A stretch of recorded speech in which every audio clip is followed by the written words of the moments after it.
नमस्कार। आज देश की तमाम फटाफट खबरों में आपका स्वागत है। खबरों के लिए आपसे निवेदन कि यदि आपने हमारे चैनल को सब्सक्राइब नहीं किया तो कृपया करके आपके अपने चैनल को सब्सक्राइब कर लें। तो बढ़ते हैं आज की बड़ी खबर की ओर। कांग्रेस नेता राहुल गांधी से करते हैं शुरुआत। जी हां, कांग्रेस नेता राहुल गांधी ने शुक्रवार को कहा कि तेलंगाना विधानसभा चुनाव में उनकी पार्टी के लिए समर्थन का तूफान आने वाला है। राज्य में सत्तारूढ़ भारतीय राष्ट्रीय समिति बुरी तरह से हारेगी।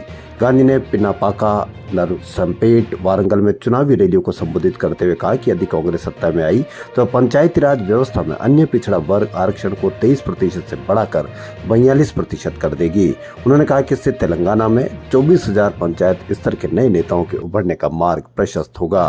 उन्होंने आगे कहा कि कांग्रेस का पहला लक्ष्य सत्तारूढ़ बीआरएस को सत्ता से हटाकर तेलंगाना में जनता की सरकार बनाना, उसके बाद केंद्र में नरेंद्र मोदी सरकार को सत्ता से हटाना है।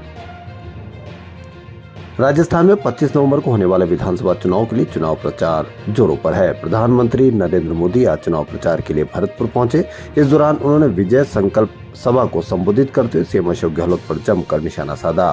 पीएम ने कहा कि 3 दिसंबर को राजस्थान की जनता कांग्रेस और सीएम गहलोत को साफ कर देगी। साथ ही बीजेपी द्वारा किए गए वादों को पूरा करने के लिए जी जान लगा देने के संकल्प को दोहराया।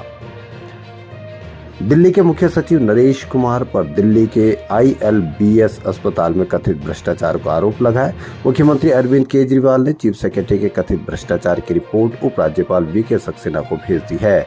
इस रिपोर्ट में केजरीवाल सरकार के चीफ सेक्रेटरी को तुरंत हटाने और सस्पेंड करने की मांग की गई है।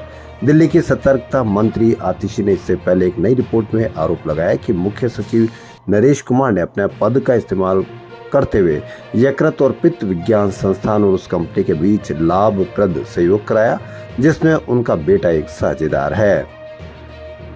पश्चिमी बंगाल सीएम और तृणमूल कांग्रेस सुप्रीमो ममता बनर्जी ने भाजपा पर भगवाकरण का आरोप लगाया है। उन्होंने 17 नवंबर को कोलकाता के पोस्टा बाजार में जगधात्री पूजा कार्यक्रम में कहा कि भाजपा पूरे देश को भगवा रंग में रंगने की कोशिश कर रही है। भाजपा ने इंडियन क्रिकेट टीम की जर्सी और मेट्रो का उदाहरण देते हुए कहा कि पहले खिलाड़ी नीले रंग की जर्सी पहना करते थे, लेकिन अब उनके प्रैक्टिस वाली जर्सी भगवा हो गई है। मेट्रो स्टेशन भी भगवा रंग के हो गए, ये बिल्कुल भी मंजूर नहीं है। कांग्रेस अध्यक्ष मल्लिकार्जुन खड़गे ने शनिवार यानी आज कहा कि प्रधानमंत्री नरेंद्र मोदी जितनी कोशिश करें लेकिन राजस्थान में एक बार फिर कांग्रेस की ही सरकार बनेगी। उन्होंने अमीर लोगों को और अमीर तथा गरीब को और गरीब बनाने का काम करने के लिए भाजपा पर भी निशाना साधा। वे भरतपुर में जनसभा को संबोधित कर रहे थे। खड़गे ने आरोप लगाया कि भाजपा अमीर लोगों को और अमीर और गरीब लोगों को और गरीब बनाने का काम करती है।